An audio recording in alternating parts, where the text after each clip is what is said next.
NDA सरकार बनानी है या नहीं बनानी है? मोदी जी के हाथ मजबूत करने हैं या नहीं करने हैं? नीतीश कुमार जी के हाथ मजबूत करने हैं या नहीं करने हैं? तो ऐसी आवाज नहीं चलेगी भाई। मेरे साथ दोनों हाथ उठाइए, जरा उठाइए दोनों हाथ। विजय के संकल्प की मुट्ठी बीचे और मेरे साथ भारत माता का जयघोष करिए। भारत माता की जय श्री राम, जय जय श्री राम। मंच पर उपस्थित हमारे यूपी के मंत्री, पूर्व मंत्री और प्रमुख नेता डॉक्टर महेंद्र सिंह जी, गुजरात के सांसद श्री मितेश पटेल जी,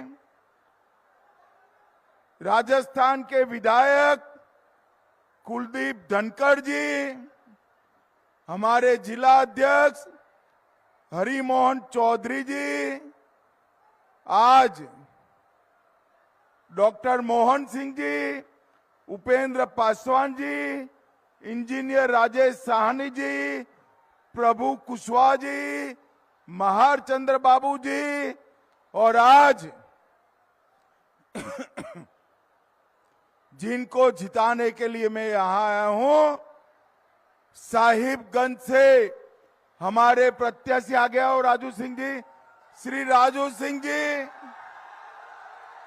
बरूराज से भाजपा प्रत्याशी डॉक्टर अरुण सिंह जी, राष्ट्रीय लोक मोर्चा से पारू के प्रत्याशी मदन चौधरी जी, और आज बिशनपुर सरैया में आए हुए प्यारे भाइयों, बहनों, माताओं और मेरे जिगर के टुकड़े जैसे युवा मित्रों, आप सभी को राम राम। भाइयों बहनों, भाइयों बहनों, सबसे पहले मैं मुजफ्फरपुर की ये पवित्र भूमि को प्रणाम कर कर मेरी बात की शुरुआत करता हूं।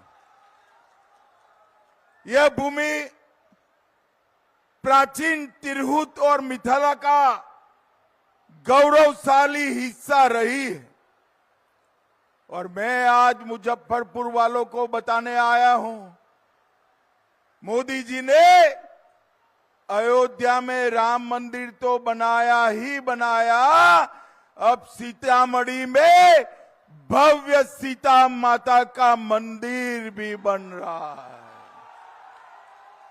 850 करोड़ की लागत से ये सीता माता का मंदिर बनने के बाद अयोध्या और सीतामढ़ी को हम वंदे भारत ट्रेन से जोड़कर पूरे बिहार का टूरिज्म बढ़ाने वाले हैं। मैं मुजफ्फरपुर में आया हूं तब बाबा गरीबनाथ धाम को भी प्रणाम कर कर मेरी बात की शुरुआत करता हूं। चतुर्भुज स्थान, मां बगलामुखी मंदिर, ये सभी देवस्थानों को प्रणाम करता हूं। भाइयों बहनों, महान स्वतंत्रता सेनानी खुदीराम बोस, जुब्बा साहनी, पंडित सहदेव झा, शुक्ल बंधु, बाबू लंगट सिंह जी, ये सभी को मनपूर्वक प्रणाम करता हूं।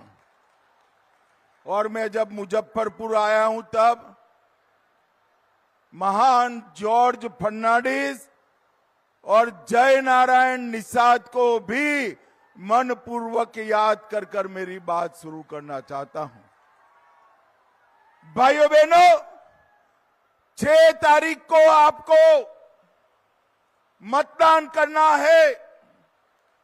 यहां पर एनडीए के 3 प्रत्याशी हैं, एक हमारे मंत्री जी भी है और इनको जिताने के लिए वोट डालना है।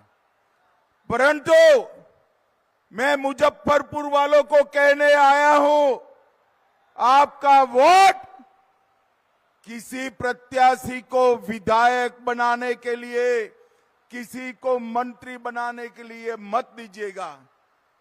आपका वोट बिहार को जंगल राज से बचाने के लिए देना है। ये लालू राबड़ी के समय में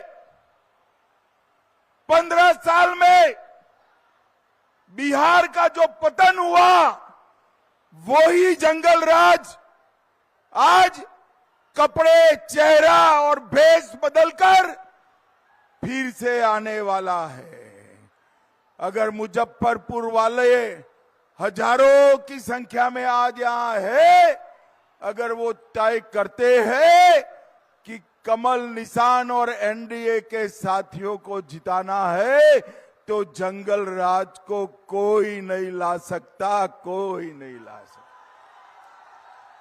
भाइयों बहनों, नीतीश कुमार जी और नरेंद्र मोदी जी की जोड़ी ने बोध गया में आईआईएम दिया, भागलपुर में ट्रिपल आईटी दिया, दरभंगा और पटना में एम्स दिया, पटना मेट्रो का उद्घाटन किया, पूर्णिया एयरपोर्ट चालू हो चुका है, एशिया का सबसे बड़ा चौड़ा पुल बिहार में बना, 30,000 करोड़ से नबीनगर में पावर प्लांट बना, 25,000 करोड़ से थर्मल पावर प्लांट भागलपुर में बना, नालंदा विश्वविद्यालय बना, अमृत भारत योजना के तहत बिहार के 98 रेलवे स्टेशन को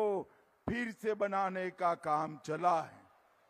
जंगल राज से बिहार को विकास की ओर ले जाने का काम नीतीश बाबू और नरेंद्र मोदी जी ने किया है, नरेंद्र मोदी जी ने किया है।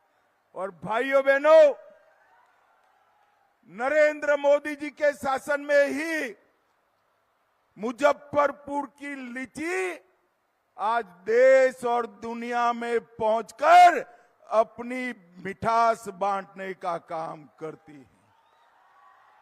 और अभी अभी मोदी जी ने जीएसटी कम किया है, लीची के जूस और उसके प्रोसेसिंग पर 12% से कम कर 5% टैक्स कर दिया है।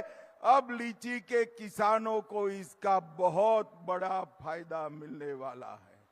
अभी अभी लीची एक्सपोर्ट भी हुई है और बाद में मैं बताता हूं मुजफ्फरपुर के लिए कितने विकास के काम किए हैं। मगर मुझे बताओ भाई, लालू राबड़ी के शासन में कुछ हो सकता है क्या? अरे जोर से बोलो, हो सकता है क्या?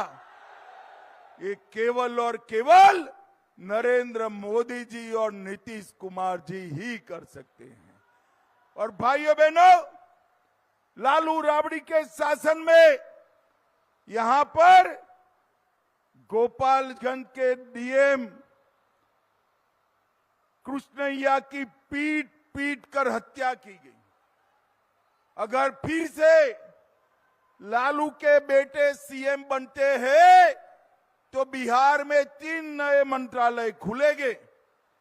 एक मंत्री बनेगा अपहरण का इंडस्ट्री चलाने वाला मंत्री, दूसरा बनेगा रंगदारी चलाने वाला मंत्री और तीसरा बनेगा अपहरण और खून को बढ़ावा देने वाला मंत्री।